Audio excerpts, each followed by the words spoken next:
Yeah. There, yeah. Excellent. Right. Friends? Relax, it's alright. Yeah. Come on, bye. Tell me your name and who you play in the show. My name is Jack Rowell, and I play the soldier. The soldier boy. He's an interesting fellow. If you've seen the show, he's every stereotype rolled into one, pretty much. But yeah, he's a good character, but he can be seen as what's wrong, I think, with them eras of the sexual encounters and stuff. And he's just a walking stereotype. He really is. Obviously, in the first scene, he plays the soldier who doesn't want to get with the whore, but that's a specific reason he came down there. But he's trying to act like he doesn't, and then he gets what he wants and treats her like that. And then obviously in the second scene, where I play the young buck from 1944, and he's trying to chase this Virginian nurse, and he's basically selling her a dream, selling her everything she wants to hear, just to get what he wants. And then once he gets what he wants, he smashes the dream, shatters it, and then he's off doing his own thing onto the next conquest. And he uses the war. He's a bit torn up by the war, as if in the show there's moments where he's having a bit of a PTSD about it, and he's actually very, very scared of going off, I think. But doesn't hide the fact that he's a bit of a not a nice gentleman. And tell me about the show itself. Like, how would you describe it? Well, the show, I never knew it before auditioning. I never knew much of Michael's work before auditioning, and then I auditioned, got to the second round of auditions, the second recall, and I started looking up more, and I was like, right, I'm in for the soldier, so I was looking up him, and then I got the role, and then I properly dived into it, found everything, and it's a different piece of theatre, isn't it? It's like very, very not niche, but like he's just got his own style to it, I believe. But I love it, to be fair. The music, I've never done a show as musically complicated as this. It is hard, but it's so smart, I think. Like, do you know, it's like something so hard, but you appreciate everything he's doing with it. It's like, if we can just get that right and like in good memory, like good honor of him and his amazing writing. But it's just so hard to do the show. But I love it, to be fair. I absolutely love the show. Yeah, tell me more about the writers. Have you seen anything he'd done before? Yes, I saw his Wild Party, not obviously the Lipper one. I've seen the Lipper one, but I saw his Wild Party. That was the first. I saw it by RAM, so the Royal Academy of Music. When they did it, I went to see that one, and that show's just as hard. But I know he's got another show, Queen of the Mist, in London, which I want to go see. If it's not closing anytime soon, I don't think. But I think I'm going to get a few of the others, and we're going to go see that, just to see what his other work's like as well, because obviously we've seen it advertised in London stuff, and just to dive more into his work, because the only knowledge I have of it is Wild Party and Hello Again, and I've heard Queen of the Mist, and now I'm going to start looking at more things. But the running theme is that he doesn't have to know his music. They're very, very complicated. Tell me more about Henry. What's he been like?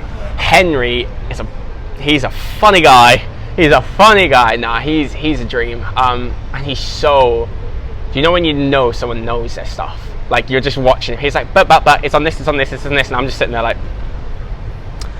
English. I'm not the most musically inclined.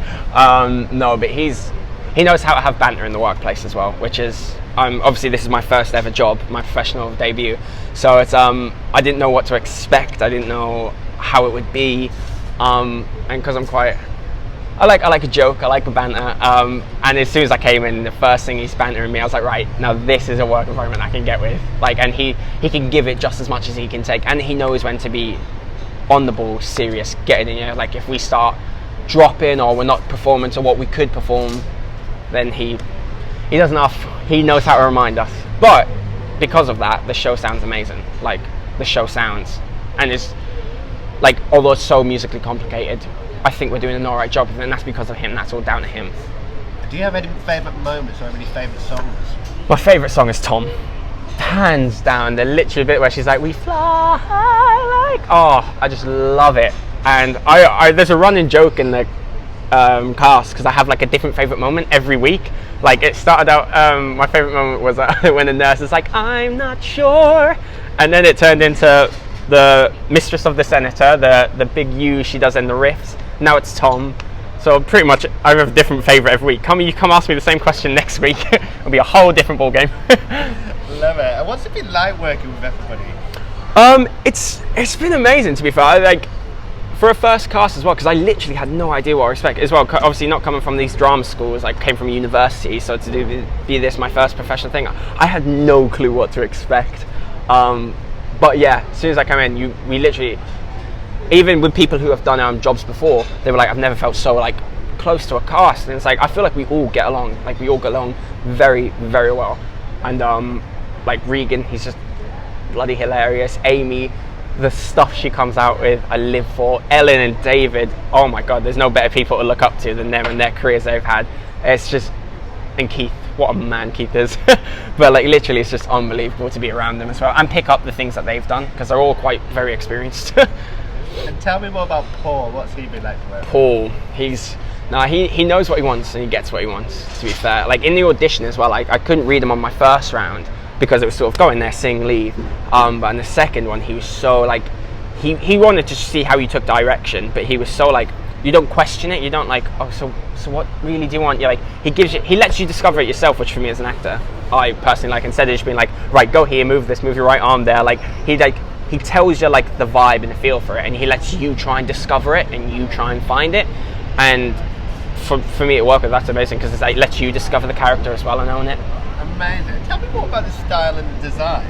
The design's obviously very simple, it's very minimalistic, but I feel like that adds to the piece completely, because it then relies on us to tell the story. No theatrics, no spectacle, no like all this stuff. It relies on just us, our storytelling, our narrative, and how we can get that across. And if that doesn't cross, that's down to us. It's not down to any not down to any set or props. It's all down to us. And I feel like it adds. And the lighting, obviously, the lighting design of the show, I think, is amazing. It just adds to it with the haze.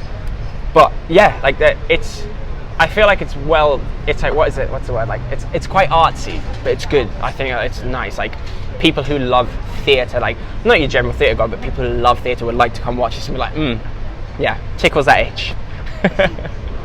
Have you seen anything else at the Union before? No, this was my first ever experience with the Union, ever.